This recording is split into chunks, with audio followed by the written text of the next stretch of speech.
Friend, स्वागत है आपका वाईपी एजुकेशन ट्रिक चैनल पर।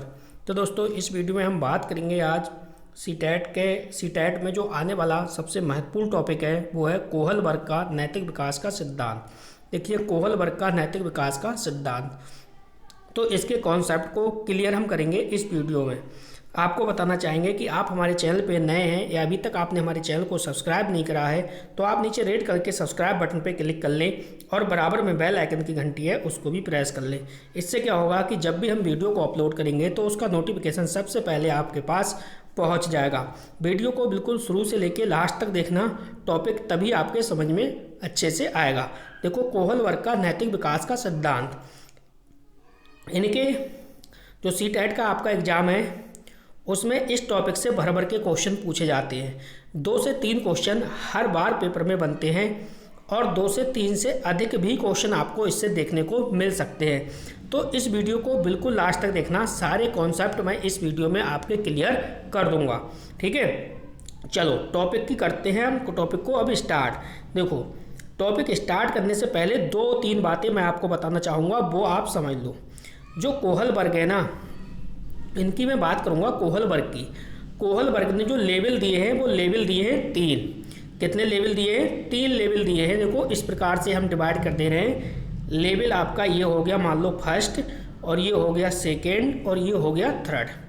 अपने माइंड में सेट कर लो आप, कोहल वर्ग ने लेवल 3 दिए हैं और 3 लेवल को, जो फर्स्ट लेवल है, सेकेंड लेवल है और थर्ड लेवल है, हर लेवल में 2 भागों में डिवाइड किया है। 2 भागों में डिवाइड किया है, पहला दूसरा और पहला दूसरा, पहला और दूसरा। यानी फर्स्ट लेवल है उसके भी 2 भाग हैं, सेकंड लेवल है उसके भी 2 भाग हैं और थर्ड लेवल है उसके भी 2 भाग हैं। तो कुल मिला के 6 भाग आपको पढ़ने हैं इसमें और 3 लेवल पढ़ने हैं। ठीक है, तो देखो यहाँ पे एक शब्द लिखा है नैतिक विकास। तो सबसे पहले मैं आपको ये बता दूं कि भाई, आपसे अगर मैं कहूँ ये बताओ नैतिकता होती क्या है, तो आप नैतिकता के बारे में क्या समझते हो? देखो, मैं आपको नैतिकता के बारे में थोड़ा सा समझा दूं, इसके बाद हम आगे बढ़ेंगे। देखो, वह गुण जिसमें सही और गलत की पहचान होती है। नैतिकता क्या होती है? वह गुण जिसमें सही और गलत की पहचान होती है। बच्चा अपने सामाजिक परिवेश से ही नैतिकता और अनैतिकता को जानता है। यानी जो बच्चा होता है वो बच्चा अपने सामाजिक परिवेश से ही नैतिकता और अनैतिकता को जानता है। जिसमें सही और गलत की पहचान होती है उसी को हम कहते हैं नैतिकता। अब देखो, यहाँ पे एक शब्द आता है नैतिक दुविधा। तो नैतिक दुविधा के बारे में थोड़ा सा समझ लो। देखो, नैतिक दुविधा क्या होती है? तो नैतिक दुविधा में आप कह सकते हो कि सही और गलत के बारे में डिसीजन ना लेने की स्थिति। ठीक है, नैतिक जहाँ पे दुविधा लग जाए, नैतिक दुविधा, तो नैतिक दुविधा में क्या होगी? जो बच्चा होता है वो सही और गलत का डिसीजन नहीं ले पाता है, इसी को हम क्या कहते हैं? नैतिक दुविधा कहते हैं। ठीक है, जैसे कि देखो, इसमें हिंज की कहानी समझा रहा हूँ मैं। देखो, हिंज अगर चोरी करेगा, हिंज ये मानता था कि हिंज अगर चोरी करेगा तो पुलिस पकड़ लेगी और नहीं करेगा तो उसकी क्या है, बीवी मर जाएगी। क्योंकि हिंज की बीवी क्या थी? वो बीमार थी और उसके पास पैसे नहीं थे इलाज कराने के लिए। तो हिंज क्या सोच रहा था कि अगर हिंज चोरी करेगा तो पुलिस पकड़ लेगी, ठीक है, और नहीं करेगा तो उसकी बीवी मर जाएगी। ये हो गई नैतिक दुविधा। अब एक शब्द और आता है नैतिक तर्कड़ा। तो नैतिक ये शब्द है और तर्कड़ा, तर्कड़ा के बारे में समझो। नैतिक तर्कड़ा क्या होती है? चलिए देखो, सही और गलत के बारे में डिसीजन लेने में शामिल प्रक्रिया को नैतिक तर्कड़ा कहते हैं। यानी सही और गलत के बारे में डिसीजन लेने में शामिल प्रक्रिया को हम क्या कहते हैं? नैतिक तर्कड़ा कहते हैं। सही और गलत में किसी एक को चुनना, जैसे हिंज ने क्या काम करा? हिंज ने चोरी को चुना था। ठीक है, सही और गलत के बारे में एक को चुनना होता है, इसी को हम बोलते हैं नैतिक तर्कड़ा। ठीक है, तो नैतिक तर्कड़ा समझ गए, नैतिक दुविधा समझ गए और नैतिकता आप समझ गए। अब देखो, हम कोहल वर्ग है, कोहल वर्ग के 3 स्तरों की चर्चा करेंगे।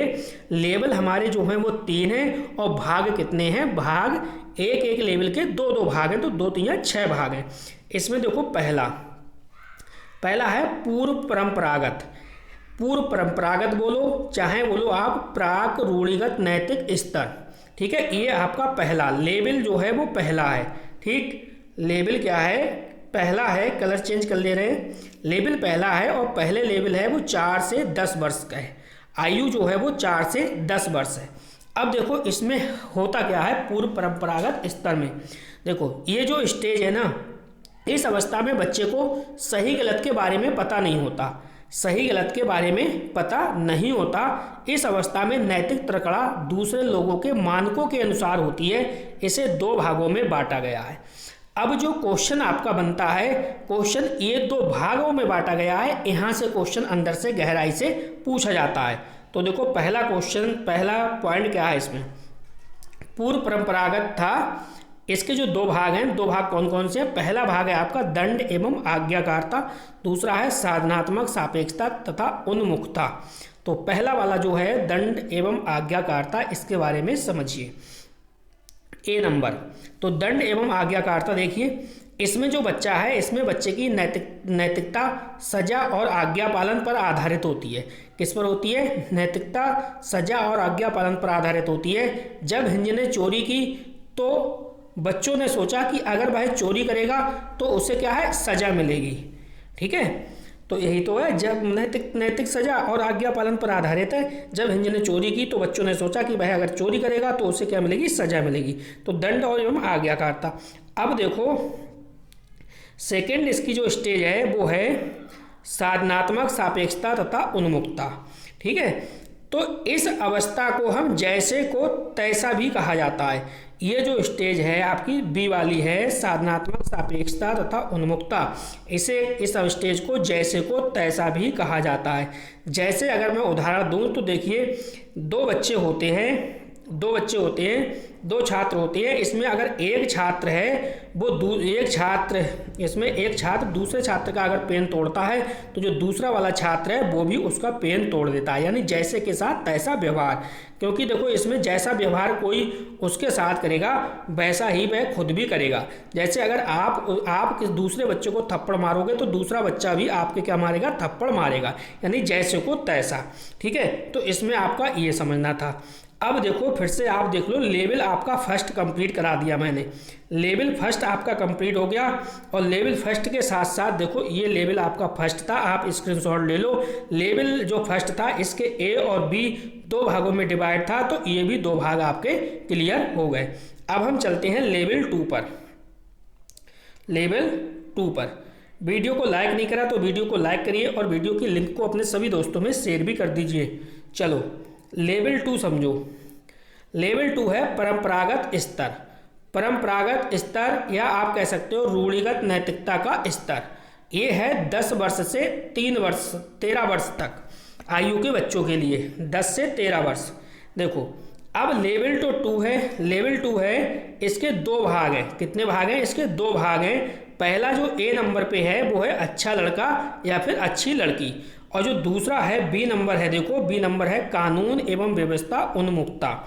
तो दूसरा लेवल क्या है? परंपरागत स्तर है। इसके 2 भाग हैं। ए भाग है, देखो ए नंबर पे दिया है अच्छा लड़का अच्छी लड़की, बी नंबर पे है कानून एवं व्यवस्था उन्मुखता। ठीक है, तो यहाँ से भी क्वेश्चन आपका अंदर से बनता है। यहाँ इन दोनों स्टेजों से क्वेश्चन को उठा लेता है और आराम से आपसे पूछेगा, आपको पता भी नहीं चलेगा अगर आपका कॉन्सेप्ट क्लियर नहीं है तो। देखो ए नंबर में देखो अच्छा लड़का और अच्छी लड़की, तो इसमें क्या है, दूसरों के साथ भला बनकर अनुमोदन अर्जित करता है। ठीक है, बच्चा है वो दूसरों के साथ भला बनकर क्या करता है, अनुमोदन अर्जित करता है, यानी अच्छा लड़का और अच्छी लड़की बनने की कोशिश वो कर रहा है। दूसरा पॉइंट, दूसरा है देखो यहाँ पे दूसरा भाग में देखो क्या कह रहा है, कानून एवं व्यवस्था उन्मुखता, यानी इसमें बच्चा कानून और सामाजिक व्यवस्था को बनाए रखने की भावना विकसित करता है। क्यों करता है? क्योंकि उसके पापा का एक्सीडेंट हो गया। ठीक है, एक बच्चा है उसके पापा का क्या हो गया, एक्सीडेंट हो गया था रेड लाइट पार करते हुए। जब वो रेड लाइट को पार कर रहा था तो उसका एक्सीडेंट हो गया।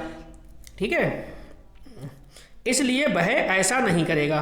क्यों नहीं करेगा? उसे पता है कि वो अगर ऐसा करेगा तो उसका भी क्या हो जाएगा, एक्सीडेंट हो जाएगा। ठीक है, तो इसमें देखो कानून एवं व्यवस्था का क्या है, उन्मुखता है। कानून एवं व्यवस्था उन्मुक्ता, और पहला था अच्छा लड़की अच्छा लड़का। तो ये 2 भाग आपने देख लिए। लेवल 2 भी आपका समाप्त हुआ। अब हम चलते हैं लेवल 3 की ओर। चलिए लेवल 3 को आप समझ लो तो समझो आपके तीनों लेवल आपके तैयार हो चुके हैं। लेवल 3 है उत्तर परंपरागत स्तर। अब देखो पहला जो था वो पूर्व परंपरागत स्तर था, दूसरा लेवल था परंपरागत स्तर था, तीसरा जो लेवल है वो है उत्तर परंपरागत स्तर, यानी उत्तर रूढ़िगत नैतिकता। ये है 13 वर्ष से ऊपर के बच्चों के लिए। इसमें क्या है, देखो इसमें निर्णय खुद के लिए लिए जाते हैं।